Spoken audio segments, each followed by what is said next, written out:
सगळ्या माझ्या मनात जे आशिल्ले काल हांव पूर्णपणे मनांतल्यान कितें जालें काल खबर ना म्हाका की हांवें उलोवन आतां सुदिनाचें हांव कितलेंय सांगता ल्हानपणाच्यान आमी एकमेकाक वयर पळयले आनी त्याच बरोबर हांवें श्री रविनाथचे बद्दल म्हाजे वडिलांचो संबंध तेजो संबंध ते सगळ्या इतिहासूच हांवें काल सगळे फोंड्याचे जनतेक हांवें सांगपाचो खूब दुख्ख जालें अचानक ह्या तरेचे व्यक्तिमत्व वचप कितें निमित्तान एक संबंध आशिल्लो व्यक्ती राजकारण कशी वच म्हणून ते तेणी फोंड्या खातीर खूब केल्लें आनी म्हाका दिसता it's a great loss to the people of the state of Goa ते मुख्यमंत्री जावन गेले ते सगळे काल हांवें भाशणांत म्हाका दिसता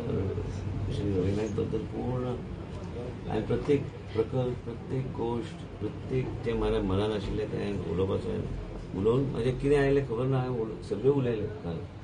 आनी तुमी जेन्ना बायट विचारता तो शब्दच ना की आमी ह्या परिस्थितीन हांगा आमी मेळटा पूण म्हाका खरेंच मनांतल्यान एक खंय तरी धक्को सारको बसला कित्याक आमचे मदून अचानक कोण ह्या तरेचें व्यक्तिमत्व वयता